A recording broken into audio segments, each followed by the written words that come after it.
High high বন্ধুরা, জি ভাই বলো।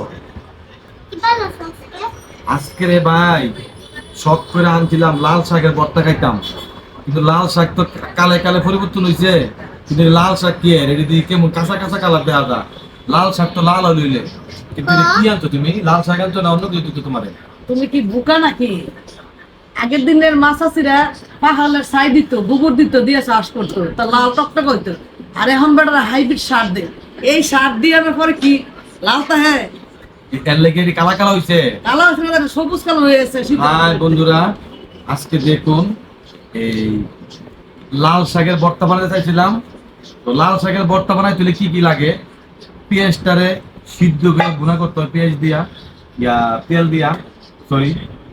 আর এইটারে সিদ্ধ করার পরে তেল দিয়ে একটু ভাজলে সুন্দর করে একটু তেলের গ্রান কয়, বাসনা বাসনা কয়। এই জন্য আমরা এটা তেল দিয়ে আবার ভাজছি।